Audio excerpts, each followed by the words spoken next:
Apabila memang terkonfirmasi positif, maka dua hal yang harus segera dilaksanakan. Yang pertama adalah isolasi ketat yang bersangkutan, tentunya disertai dengan upaya layanan kesehatan yang komprehensif. Yang kedua adalah dalam rangka untuk pegangan dalam rangka kontak tracing. Ini menjadi penting karena kalau kita tidak bisa segera melakukan isolasi kasus positif tengah masyarakat, maka tidak menutup kemungkinan bahwa ini akan menjadi sumber penularan baru di tengah masyarakat, dan ini adalah bagian dari rantai penularan yang harus kita putus. Oleh karena itu, inilah yang perlu kita lakukan di dalam kaitan dengan melaksanakan pemeriksaan secara masif, secara lebih banyak lagi, disertai dengan tindakan isolasi. Kemudian yang kedua, kita harus mulai merubah perilaku dalam kaitan dengan pelayanan rumah sakit hanya dalam kepentingan konsultasi medis. Yang semula kita harus mengakses rumah sakit secara langsung dan ketemu fisik antara tenaga kesehatan yang memberikan konsultasi medis dengan kita. Di era sekarang sudah mulai kita budayakan di dalam masyarakat bahwa ini bisa dilakukan dengan cara menggunakan teknologi, dengan cara telemedicine. Ini adalah penting di dalam kaitan untuk mengurangi kunjungan ke rumah sakit hanya untuk kepentingan konsultasi medis yang akan memperbesar resiko untuk tertular pada saat perjalanan menuju rumah sakit atau pada saat berada di ruang tunggu rumah sakit. Oleh karena itu, mudah-mudahan ini menjadi sebuah budaya baru yang akan kita terus tanamkan ke depan, sehingga kemudian resiko untuk menjadi tertular ini menjadi lebih kecil lagi. Yang berikutnya adalah komunikasi yang efektif, yang detail, yang baik, dan transparan kepada semua pihak. Tentunya komunikasi ini terkait dengan kinerja pemerintah dan kinerja kita semua di dalam upaya untuk menyelesaikan permasalahan pandemi COVID-19 ini. Kita pahami bahwa dampak dari COVID-19 ini cukup banyak, tidak hanya berbicara pada bidang kesehatan, tetapi juga bidang yang lain. Bagaimana kemudian jejaring pengaman sosial harus bisa kita berikan dengan baik kalau kemudian komunikasi melalui data dan sebagainya tidak tersedia secara transparan dan kemudian akan menyulitkan kita di dalam pelaksanaannya. Khusus tentang penyakit ini, sudah barang tentu kita semuanya harus tetap mengikuti berita yang benar, informasi yang benar, yang bisa dipertanggungjawabkan tentang COVID-19 ini. Beberapa akses sudah dibuat oleh pemerintah, tinggal kemudian inilah yang kita manfaatkan bersama. Di antaranya adalah covid19.go.id, ada hotline di 119 dengan extension 9, kemudian ada WhatsApp COVID di 0811 33 39 9000, atau bisa diakses juga melalui Halo Kemkes di 15500 567. Banyak sekali aplikasi online dan kemudian layanan-layanan telemedicine yang ada di jejaring komunikasi kita. Oleh karena itu ini bisa diakses dan secara terus-menerus, rutin, secara langsung TVRI, RRI, yang kemudian disebarluaskan oleh semua televisi dan radio swasta yang lainnya memberikan update tentang COVID-19 ini. Oleh karena itu manfaatkan ini. Kemudian salah satu kunci di dalam kaitan dengan memutuskan rantai pandemi COVID-19 ini adalah kemudian berdisiplin. Masyarakat diharapkan bisa melaksanakan disiplin untuk mematuhi aturan yang sudah diberikan oleh pemerintah.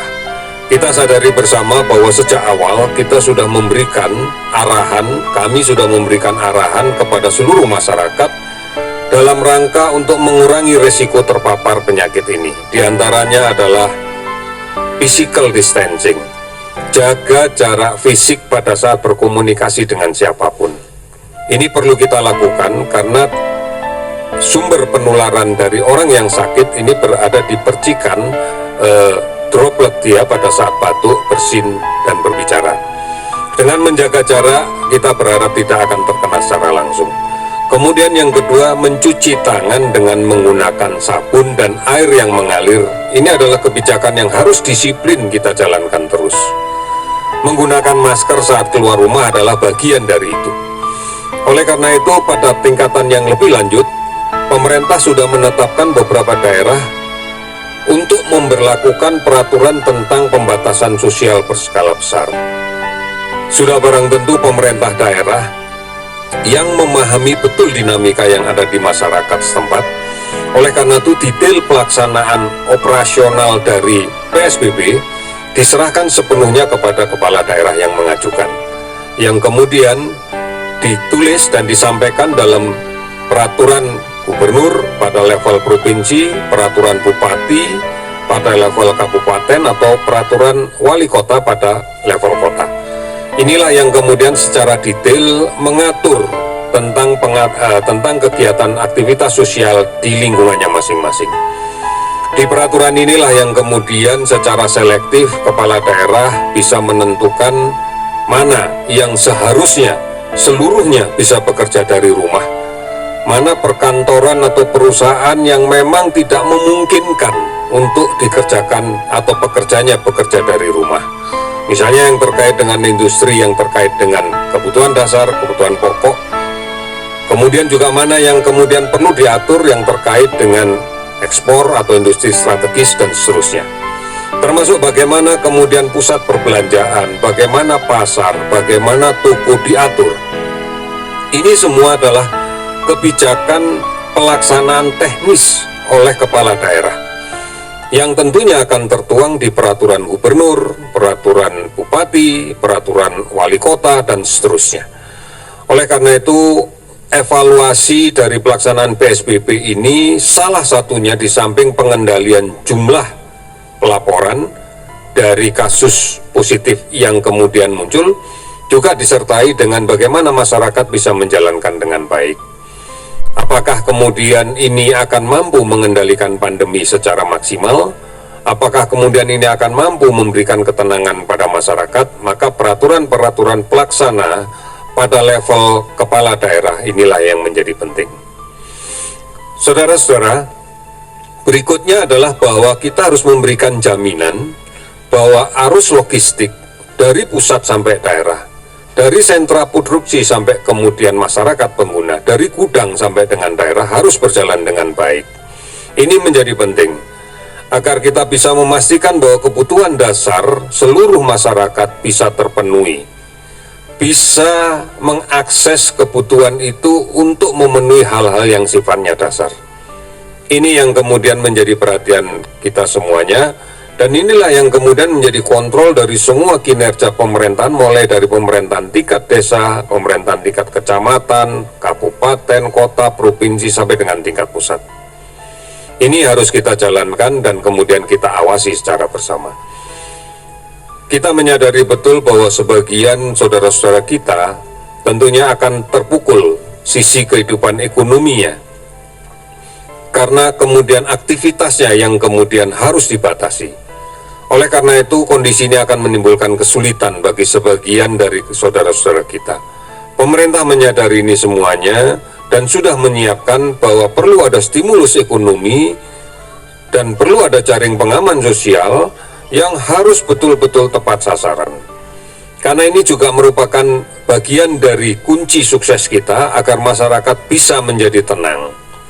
Masyarakat bisa tidak panik. Semuanya akan mendapatkan perhatian dari pemerintah terkait dengan jaring pengaman sosial ini.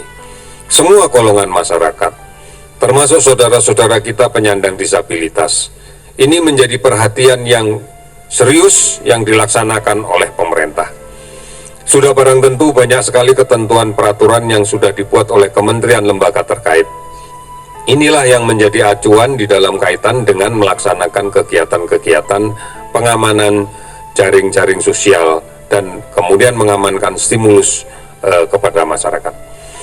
Saudara-saudara, ini beberapa upaya yang sudah dilaksanakan oleh pemerintah dan bersama-sama kita laksanakan bersama masyarakat. Oleh karena itu, sekali lagi kami mengingatkan bahwa COVID-19 hanya dapat dicegah dengan disiplin yang kuat, dengan semangat gotong royong yang tidak terputus. Mari kita bisa berperan, tetap tinggal di rumah, jangan bepergian, pastikan kita tidak tertular ataupun kalau kemungkinan kita sakit, pastikan kita tidak menulari orang lain. Oleh karena itu, tidak mudik. Tidak ada pilihan yang lain, tidak mudik. Karena kita tidak bisa memberikan jaminan keamanan sepanjang perjalanan mudik. Sangat mungkin kita akan kontak dekat dengan orang tanpa gejala. Saat di kendaraan umum misalnya, saat di terminal, saat di stasiun, saat di rest area kalau misalnya menggunakan jalan tol, atau di tempat-tempat umum lainnya di sepanjang perjalanan. Oleh karena itu, kita akan berpotensi tertular. Perjalanan kita tidak aman. Dan manakala kemudian kita tertular, maka kita berpotensi menularkan kepada saudara kita, kepada keluarga kita di kampung halaman. Oleh karena ini penting, dan kemudian inilah bentuk dari disiplin kita yang diuji. Dan ini pula komitmen kita secara bersama-sama kalau menginginkan COVID-19 ini bisa segera ditangani dengan baik. Saudara-saudara, tetap gunakan masker. Kalaupun terpaksa keluar rumah, gunakan masker. Batasi waktunya jika keluar rumah. Hindari kerumunan orang. Justru kita tidak perlu keluar rumah hanya sekedar untuk berkerumun dengan saudara-saudara yang lain, dengan tetangga, dengan teman. Hindari. Kemudian, kalaupun terpaksa harus bepergian untuk satu kepentingan yang sangat mendesak, upayakan jangan menggunakan kendaraan umum yang penuh sesak. Pemerintah telah mengatur beberapa moda transportasi umum dengan membatasi jumlah orang. Ini adalah bentuk kepedulian kita. Keberhasilan ini hanya tergantung kepada kita. Apakah kita mau disiplin untuk mematuhi itu? Kemudian setelah sesampai di rumah, segera lepas masker, cuci tangan dengan sabun dan air yang mengalir. Kemudian kalau memungkinkan segera ganti baju, ganti pakaian, ganti masker. Ini menjadi penting sebelum kemudian kita berinteraksi dengan keluarga kita. Ini penting untuk melindungi kelompok rentan, saudara-saudara kita yang berusia lanjut, saudara kita yang berpenyakit kronis. Karena kalau mereka terinfeksi COVID-19 akan dapat berakibat fatal. Oleh karena itu, sadari betul bahwa sebagian besar adik-adik kita atau saudara-saudara kita yang masih sehat, yang masih muda, yang memiliki imunitas baik, tidak berarti mereka tidak membawa virus. Bisa saja mereka terpapar virus meskipun mereka tidak mengalami keluhan apapun. Nah, ini manakala kemudian menular kepada saudara kita yang rentan, ini akan berdampak fatal. Oleh karena itu, mari bersama-sama kita menjalankan ini. Mari kita bekerja sama. Mari sejak dari perangkat RT, RW, desa sampai dengan kemudian pelaksanaan di tingkat yang lebih tinggi lagi, kita jalankan dengan komitmen yang baik. Saudara-saudara, berikut akan saya sampaikan beberapa data yang kita dapatkan dari kinerja data selama 24 jam terakhir. Jumlah spesimen yang kita periksa sampai dengan saat ini sebanyak 116.861 spesimen. Ini berasal dari 86.061 orang pasien. Kemudian kasus positif terkonfirmasi bertambah 395 orang, sehingga menjadi 11.587 orang. Kasus konfirmasi positif COVID-19 yang sembuh bertambah 78 orang, sehingga menjadi 1.954 orang. Kasus yang meninggal bertambah 19 orang, sehingga menjadi 864 orang. Pasien ODP akumulasi sampai dengan saat ini adalah 238.178.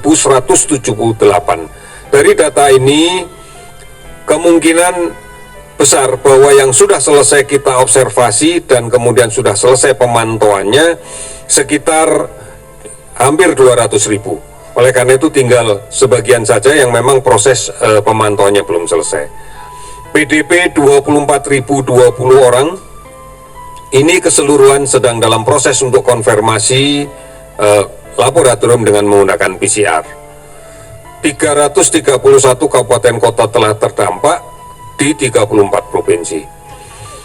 Kalau kita lihat sebaran pasien sembuh yang paling banyak adalah di DKI Jakarta 632, kemudian Sulawesi Selatan 199, Jawa Timur 178, Jawa Barat 159, dan Bali 159. Dari total keseluruhannya adalah 1.954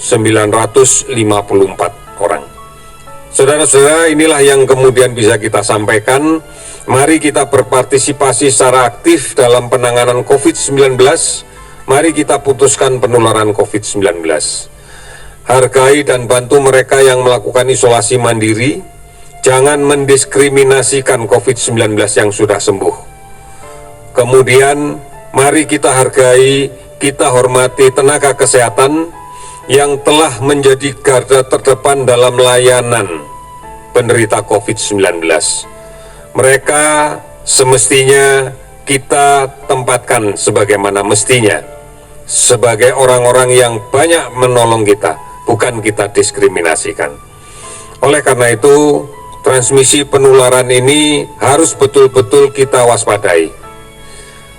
Penyakit ini tidak lagi mengenal batas usia, tidak lagi mengenal golongan, tidak ada lagi mengenal pekerjaan. Ini semuanya berisiko untuk tertular dan kemudian juga berisiko untuk menular ke siapapun.